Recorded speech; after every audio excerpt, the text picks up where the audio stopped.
Olha, a história do Êxodo com certeza é uma das mais famosas, mais influentes que existem, né? Mas e se a gente olhasse para ela de um jeito um pouco diferente? O que será que a arqueologia e o estudo dos textos antigos têm a dizer sobre isso?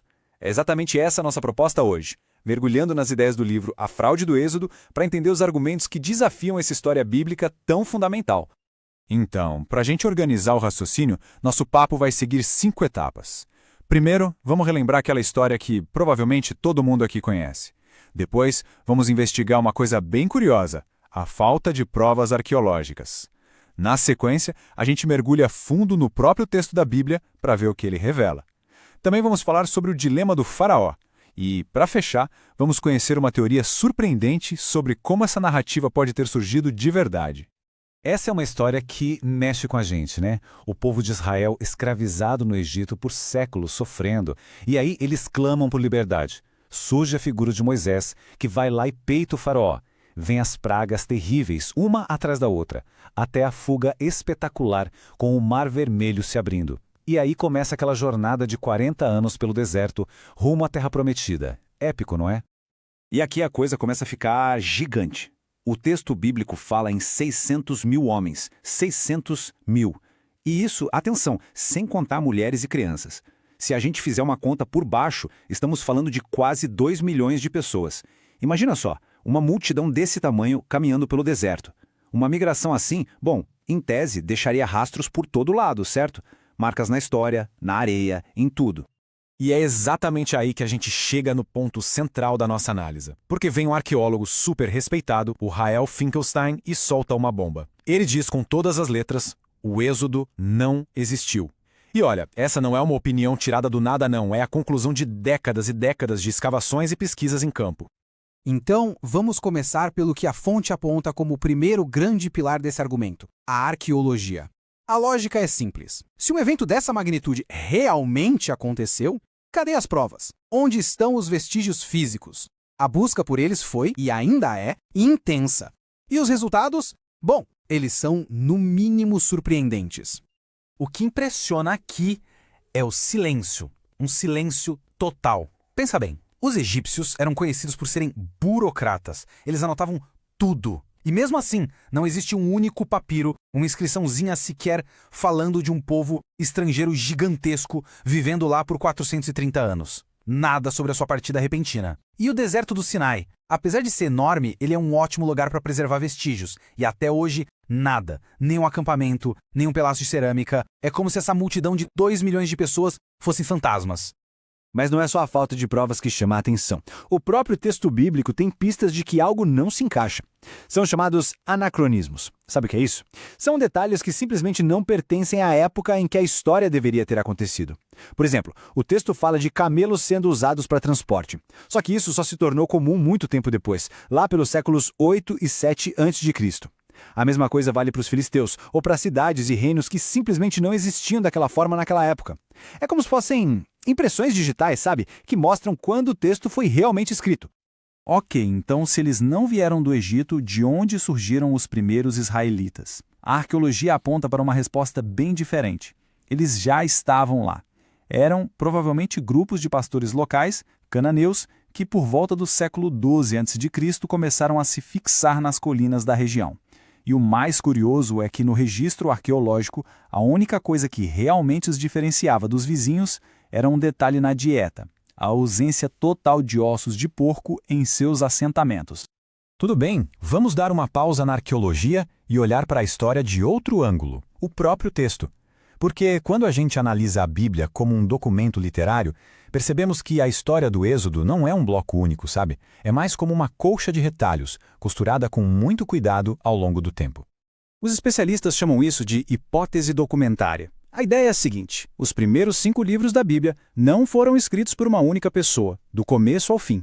Na verdade, eles seriam uma compilação de pelo menos 3 fontes mais antigas, cada uma com seu estilo, seu jeito de falar de Deus, suas preocupações. E com o tempo, editores teriam juntado essas histórias para criar uma grande saga nacional. Isso ajuda a explicar por que algumas histórias se repetem ou porque existem algumas contradições no meio do caminho. E esse ponto fica claríssimo quando a gente olha para a história do nascimento de Moisés. Ela não é única no mundo antigo, muito pelo contrário. Olhem só a semelhança com a lenda do rei Sargão da Acádia, escrita há mais de 1000 anos antes. A mãe que esconde o bebê, a cesta no rio, o resgate. É um roteiro clássico, um padrão mitológico que aparece em várias culturas do Antigo Oriente para contar a origem de heróis. Isso sugere que a narrativa de Moisés se encaixa em uma tradição literária e não necessariamente num relato biográfico. Agora vamos entrar numa parte bem intrigante da história, uma questão quase filosófica. A fonte que a gente está analisando aponta para uma tensão na narrativa sobre a culpa do faraó. Será que ele era mesmo um tirano cabeça dura agindo por conta própria? Ou será que ele era só uma peça num tabuleiro muito maior? Pois é, o próprio texto é bem direto sobre isso. E logo de cara, antes mesmo de Moisés chegar para falar com o faraó pela primeira vez, a divindade já avisa: mas eu endurecerei o seu coração. Ou seja, a narrativa já estabelece que vai haver uma interferência direta na vontade do rei. Isso, claro, complica bastante a ideia de livre-arbítrio dele, não é? E essa ideia continua, ela é reforçada logo em seguida. O endurecimento do coração do faraó não é apresentado como uma consequência da teimosia dele, não, é a causa, a condição necessária para que os sinais e maravilhas possam acontecer.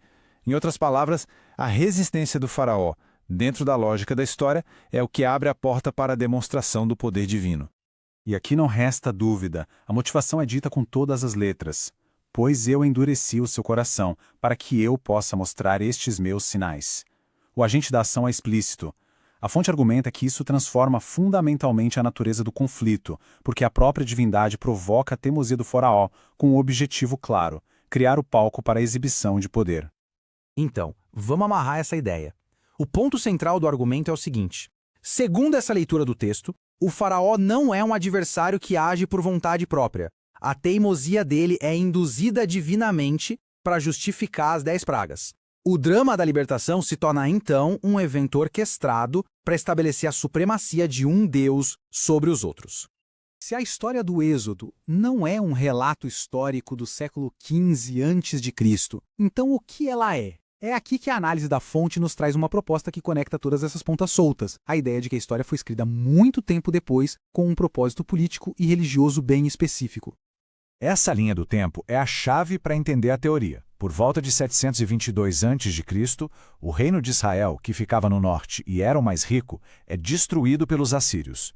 Muita gente foge para o sul, para o pequeno reino de Judá. E aí, no século seguinte, o ambicioso rei Josias lança um grande projeto para unificar todo mundo. E todo grande projeto de nação precisa do quê? De uma grande história de origem. E a história do Êxodo caiu como uma luva para esse projeto, porque ela criava uma identidade compartilhada, um povo que não se originou em Canaã, mas foi forjada numa experiência comum de libertação por um Deus. Essa saga legitimava um rei de uma linhagem escolhida, centralizava a vida religiosa em uma capital, Jerusalém, e em um templo. Era a carta de fundação ideológica ideal para a nova nação de Judá. E tudo isso nos leva a uma reflexão final. A análise apresentada sugere que questionar a historicidade do Êxodo não é o fim da conversa, mas o começo.